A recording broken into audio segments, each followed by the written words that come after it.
What's raging, gamers? Good morning, HenricK the Wreck. How you doing, my man? I'm doing pretty good. I'm a little under the weather, but I'm here and I'm ready to rage. That's right, baby. Well, hey, the best way to, feel unsick is to get that adrenaline rush going. So you ready to debate? You ready to have some fun? We're going to be talking about some viral meltdowns, industry talk, and so much more. So you ready to kind of kick it off with the bang? Oh, absolutely. Let's get into it. Well, hey, I always like to kind of set the tone. I mean, I know that you're a little bit under the weather, but I hate to break it to you, HenricK. Some people actually didn't have the best of weekends, even though it was Good Friday, Easter Sunday. But man, there was a viral clip that went around where one streamer had quite the incident that was caught on camera. So let's go ahead and take a look.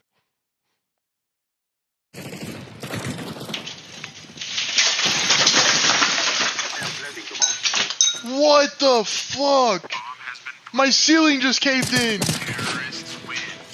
The ceiling just fucking caved in. The actual fucking ceiling just caved in. I like how in peace spray. Yeah, did you notice that? Was that funny? But you know what was really hilarious? Like, you could hear this girl in the background. I'm assuming it's either his mom or his girlfriend. And she goes, "What the fuck are you talking about?" Like, if you just maybe try to attempt to walk in our cardboard house, the roof just collapsed. And like, it's totally insane. So comments were very lively and active. We had one user wrote, went from Counter-Strike Go to Counter-Strike Gotta Go. With another comment reading, the rest in peace emote that got me, which HenricK, you caught on to that. You know, it was funny. Yeah. I watched that video a few times. I sort of missed it. And that's what makes it so funny. At least you got teammates on the other side that are looking out for you. So obviously there's a friend that's watching him during the stream. And last, bro, the whole room must be hot and moisturized. Open a window, bruh. So I didn't even realize that's a thing. I mean, do your room get like really hot when you're playing on your PC? I know, like my PS4, it almost sounds like it's a jet plane that's about to take off, but it doesn't like overheat my room. Oh, well, we live in LA, so it does get pretty hot here during the summer, as you can imagine. And then if you're firing up a computer that's, spitting out a ton of heat also, it's basically a space heater in the middle of the summer. And if you close the door, you're going to sweat a bit. Yes, you're going to sweat a little bit. And I know there's a lot of people that got to set up the AC units. They don't want to leave their console. They don't want to leave their PC desk. And gamers out there, I bet you guys are all wondering, what does HenricK the Wreck setup look like on his end? I actually have an exclusive clip of HenricK's desk. Oh, no. So let's take a look. The game Fortnite has grown over the past years, and players' skills have also gotten better. But some players play the game so much that they don't even shower or go outside. So, HenricK, you want to explain yourself? Hey, you got a game, you can't get up. It's like you're attached to the game. You got to go. You just got to make it do. My question to you, though, HenricK, is what game would make you sit in that desk chair? If this was me when I was in like middle school, I'd say probably something like World of Warcraft, because I did spend tons of time sitting at that chair, just, constantly playing that game for hours on end. Oh, yeah. Now, I don't think there's a game that I play really that long, unless you consider like Apex maybe Battlefield. Legends, Battlefield sometimes is forever when you play a conquest mode. Yeah, I feel like Battlefield hasn't been relevant in a long time, though. You know what I mean? Okay, I can give that to you. Maybe RuneScape days when you're just locked in. Yeah, yeah, like those MMOs, where you're kind of just like putting in your time, like everyone else does. It's a time sink kind of game. Oh yeah, absolutely. And I know, we got our fix at an early age playing, like you said, WoW and RuneScape. But the Gen Z. They're trying to find new ways to adapt and embrace the technology that is with us today. And there was a clip that was going around where I don't know if this is a thing for you gamers, but let's take a look. So my son turned 18 last week and he's decided to go VR clubbing. Dua Lipa, what a vibe. Dancing with the boys, so cool. Hey, Hey, you don't have to leave the house and you can still go clubbing with the boys. That sounds like an awesome time. Yeah, that's so funny that you said that because I remember on the Chris Collins show, Millennial Talk Show, we had this band on called Poe the Passenger, and they were talking about how when they dropped their debut LP, they did like a metaverse party. So, to do an album listening, because, it was kind of like on the tail end of the pandemic, but it's just fascinating to know that, like, there's these different outlets for, quote unquote Web3, like this new adaptation for, websites and etc. But we had a comment here that said, I prefer to get denied in person. I don't know about you, HenricK. Are you that kind of person? I don't like to get denied in person. I think VR might be the better treatment. I think it's going to be easier to get denied through VR because you don't have to, have the person see your reaction. Yeah, you're going to get a text that said, this person just left this lobby. Yeah. So-and-so has left the chat. Exactly. And we had another person say, I hope mom leaves for the part when he gets lucky and brings home another virgin. Oh. Which, yes, it was pretty brutal. But we also want to highlight some fun things that happened over the weekend, which I kind of saw this at the last second. And I don't know if you saw this, HenricK, but there was a 96-year-old named Janine and an 85-year-old named Gilbert, and they won an event called the Wii Bowling Land in France this weekend, and we actually have a clip of that moment. It's actually a lot more electrifying than you think. C'est incroyable. Elle mérite tout. C'est incroyable. Elle mérite tout. Janine.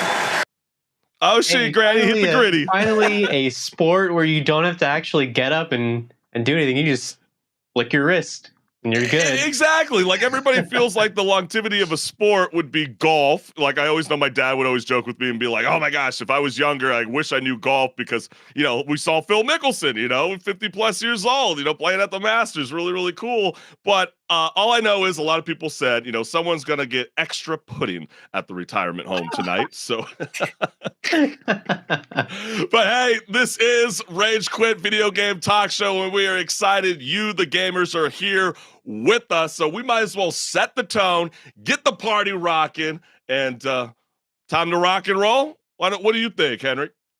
I think so. I think it's time to rage. Let's get it, baby. Let's get it.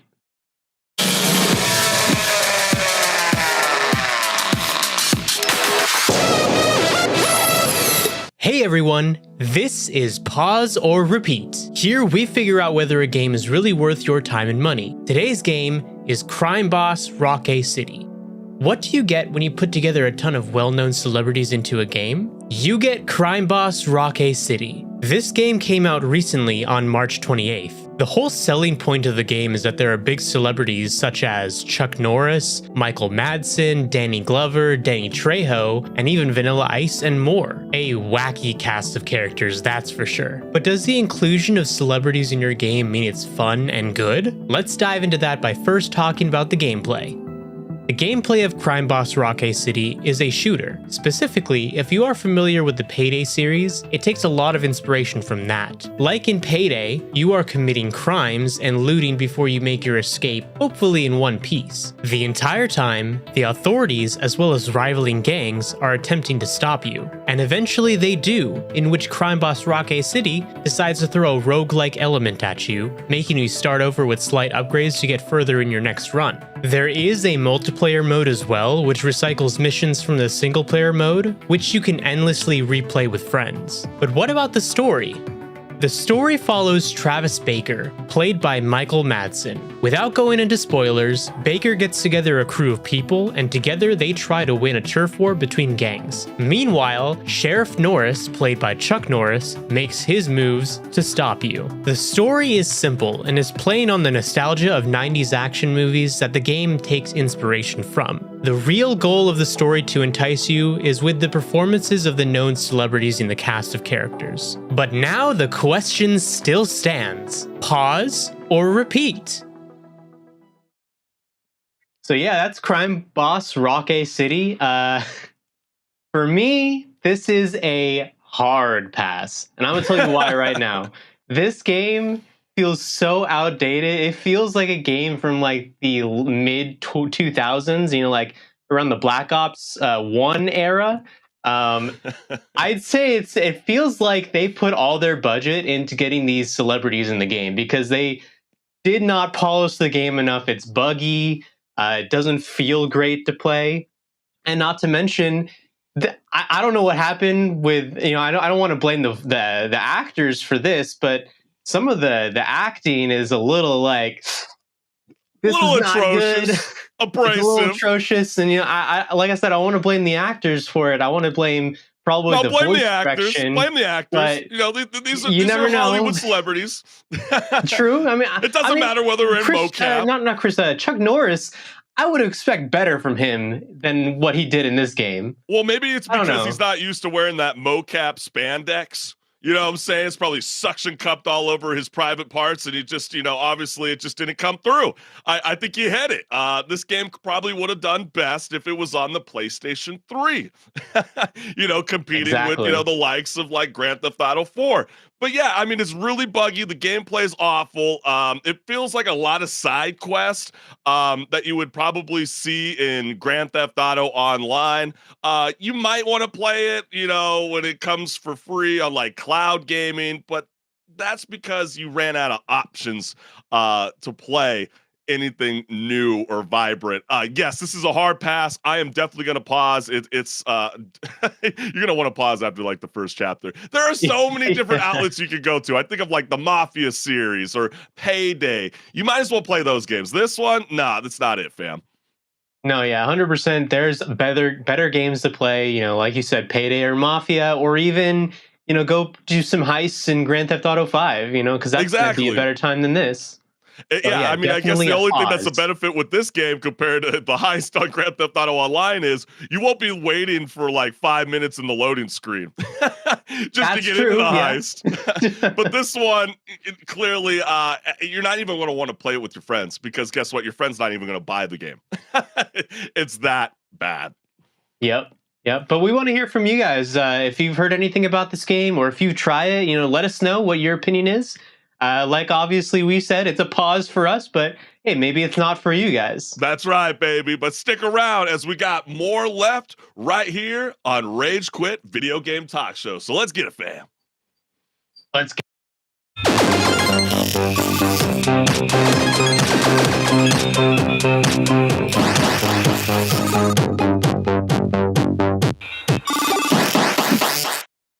What's good, listeners? Welcome to Patch Notes, where HenricK, the Wreck, and I, we bring you guys all the industry talk, gaming news, and so much more. And you guys might have seen this circulated online, but researchers have created a model of what gaming addicts could look like in 20 years from now. And let me tell you, as you can clearly see, it's not pretty. So this is an AI model that was generated by onlinecasino.ca, shows how the physical changes an avid gamer might undergo over the next 2 decades if they don't change their habits. So you can clearly see with that morphed head, HenricK. What do you think they're suggesting?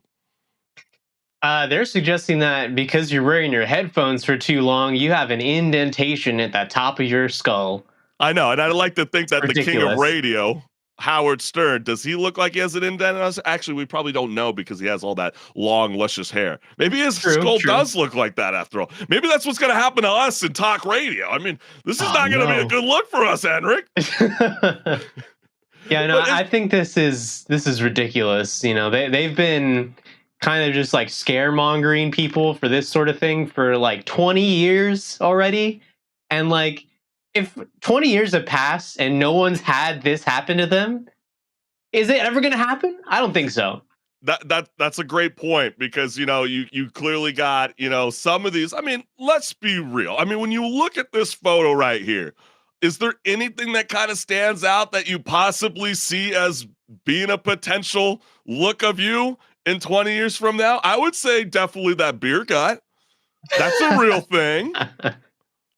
I think that, me personally, I actually do go outside, touch grass, exercise. Really? But some people, maybe I could see, at the very least, the beer gut could be a thing. But Yeah. me personally, I wouldn't let that happen for myself and my, health. But hey, maybe that's just me. Maybe that, but I mean, I people would felt say like it. things are a little bit of a stretch. Yeah, I mean, there's people out there, over 3,000 plus likes. I'm a gamer, but I go to the gym and I also work. I mean, I don't go to the gym, but that's probably why I might look like this guy. Chris, you got to start figuring out your life. You got to start figuring out how to touch grass, I guess, like Gotta Henrik the get Rex doing. swole. This one made me laugh. Average Discord moderator. I mean, I'm not on Discord, Henrik, so I don't know. I mean, is that a typical look that you might imagine on the other end? It's like the stereotype of the guy sitting in his parents' basement with, thick brimmed glasses, talking to his Discord kittens online. Yeah, the only thing that was looking missing like in that, maybe. Well, I guess that's true. It was only like resembling just the human, so obviously there's no glasses on him. But like, I didn't see no yellow tinted. Like, I thought the yellow tinted glasses were supposed to make it so it's less harsher on your eyes. So when you're looking at those blue lights, but this one I thought made me laugh the most, Henrik, with this comment, and it read, "Fortnite players don't know addiction until you've seen someone play World of Warcraft for 20 plus hours. I've seen it, and this guy was an active duty airman. You think that there's an active duty airman that's a fat ass like that with bloodshot red eyes, driving Considering a jet? the stuff you have to go through when you're in the military, they make sure you are not going to end up like that. Exactly. So I mean, take it for what you will, gamers. But hey, someone I guess is trying to look out for us. But hey, in the world of gaming, Henrik, what else was popping up in the ether? So the Super Mario movie just came out recently, and I actually went to go see it. I know we talked about it. Was it last week? I believe it was. Yes, last show.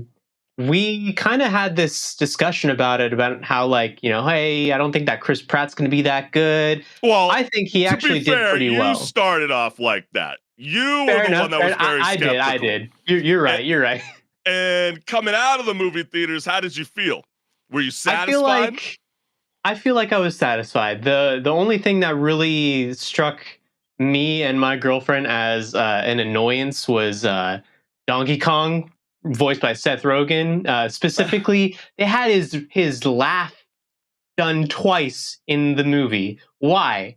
Why do you have the Seth Rogen laugh for Donkey Kong? That doesn't make any sense. But there's something actually that was really interesting that was brought up as an idea for just movie adaptations of video games. The fact that a lot of them don't end up going this whole fully animated route. A lot of them end up going the let's do live action with animation, and I think that it's an awesome opinion to think, hey, maybe animated would be better, because a lot of these live action with animation, they don't turn out the greatest. Yeah, not all the time, right? I mean, I feel like people kind of 50-50 when it comes to like Sonic the Hedgehog. I feel like, the older cats like ourselves, we're kind of excited for Jim Carrey, even though I feel like he looks nothing like the Nemesis. But then again, you have to pride films like the Super Mario Bros. Movie, who actually was surpassed Minions with $115 million that the Minions got, which was made from the same studio company, Illumination Film. And they had such a rocky start going into Easter weekend when Rotten Tomato tried to clown the film, giving it a 56% from critics. So what does that tell you? But there was something that I wanted to remind you, Henrik, because you told me this during pre-talks. You were talking about Chris Pratt's voiceover. And what was it that you thought that they did compared to the original trailer for this film? So I was saying that I feel like they probably took some of the criticism that they were seeing online and actually made him re-record some of his lines because it didn't seem like the stuff that was in the trailers and the initial, reveal was necessarily what ended up in the movie. It seemed like they had a bit of a different take on the character based off of the opinions of people online. Yeah, so you're saying that the film benefited from constructive criticism, and you could clearly see that as a gamer going into that film. Yeah, I think so. And actually, bringing that up, it actually was something that was also done with the Sonic movie. I don't know if you remember when that one was That's first right, yeah, with the revealed. ugly CGI. Yeah, that everyone hated. It looked horrible. And then they were like, okay, we're going to delay it for a little bit. We'll redo it all. They did. They brought I back guess the the only classic difference design. is Sega just admitted that they were wrong. Nintendo just Yeah. kind of goes, "Oh yeah, we brushed it under the rug. We hear you. We're gonna do it, and we're just gonna surprise you when you go ahead and see the film." So Yeah, exactly. Because I mean, maybe that's just how Nintendo rolls. They don't really tell you things unless they feel like they need to. Oh yeah, absolutely. And I know people are excited. They want to see a sequel. I know Jack Black was already online, already saying who he would like to see as his side partner, possibly more powerful than his character Bowser, because we didn't see an appearance from Waluigi. And some people are hoping, like Jack Black, that Pedro Pascal should be playing Waluigi. Have we seen enough of Pedro, or should we see someone else take on that reign?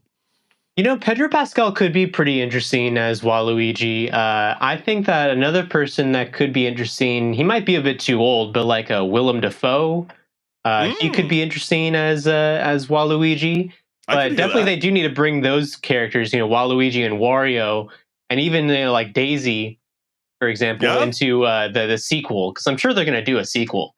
Oh yeah, oh trust me, absolutely. I mean, especially with this block office success. I mean, we just want to remind people. I mean, that they made $300 million plus worldwide, becoming the highest grossing game adaptation and animated film over opening weekend. I mean, that is really, really incredible. But hey, let's go on and move on. We're going to kind of keep it with the same theme of worldwide, because there was a really, really fascinating images that you can see, but we're going to show it to you right now on the Rage Quit video game talk show.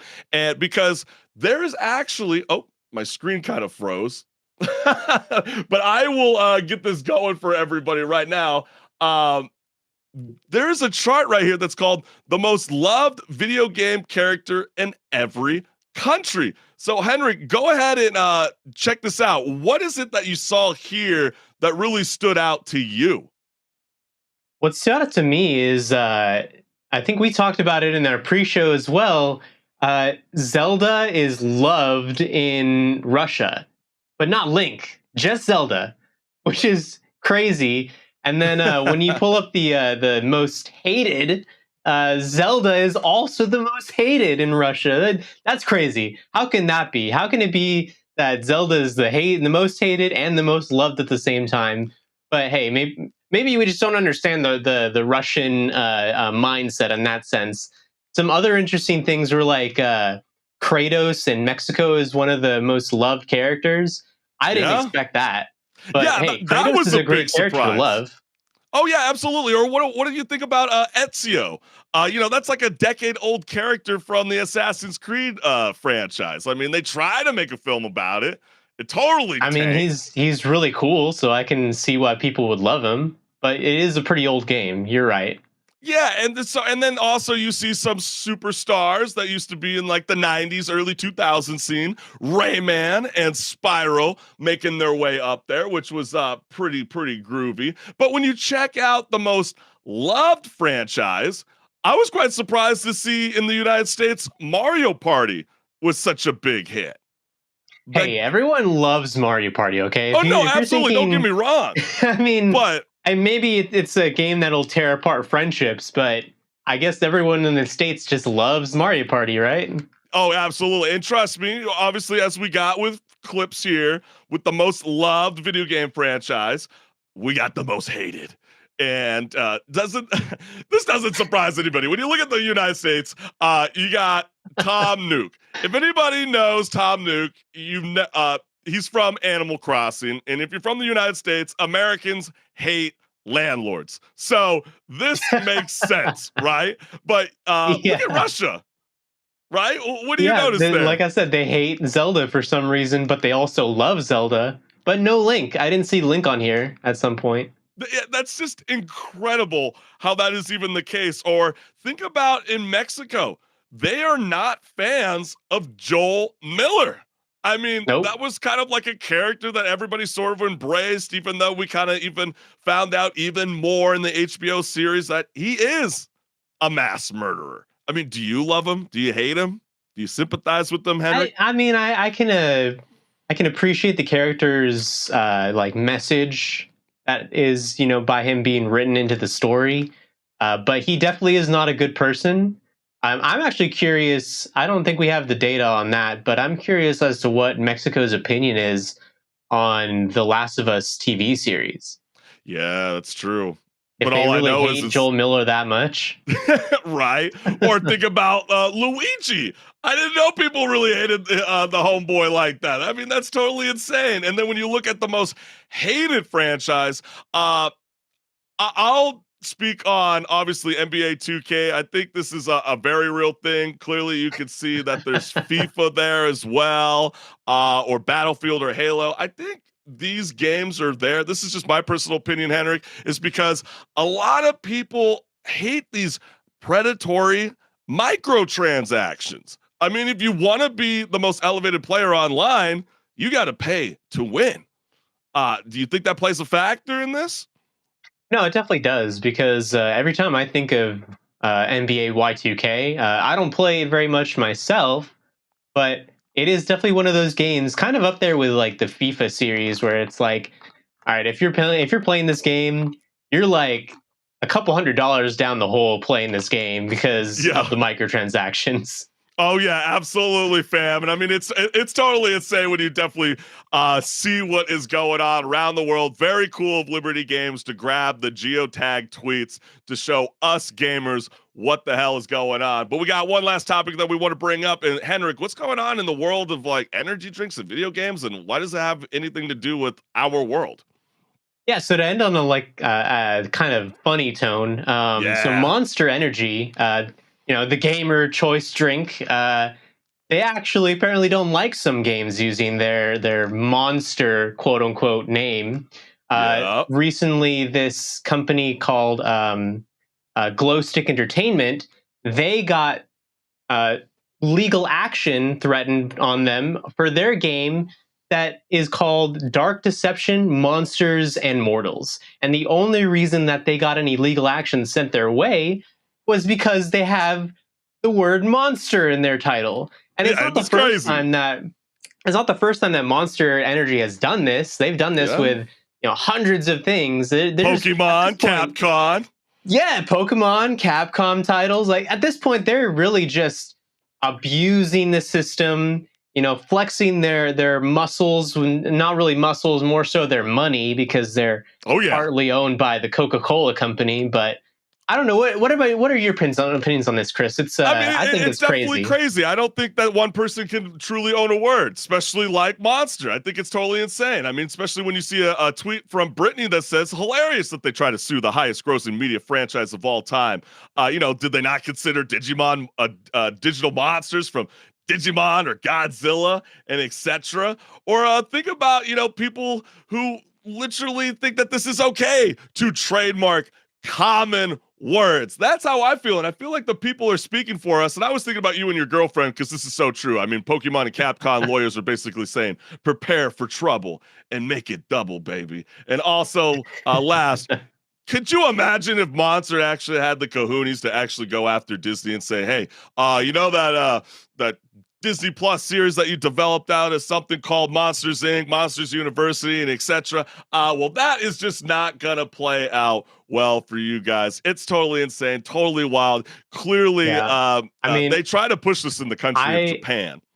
I think that they probably will never try to reach out to Disney and threaten No, them with that's legal why they action. pick on the indie developers. Yeah, because I mean, it's just a flex of money. You know, Disney's definitely gonna fire back if they try to do anything to them. Because Disney's a bigger company than them, so they're trying to pick on the small fry, basically.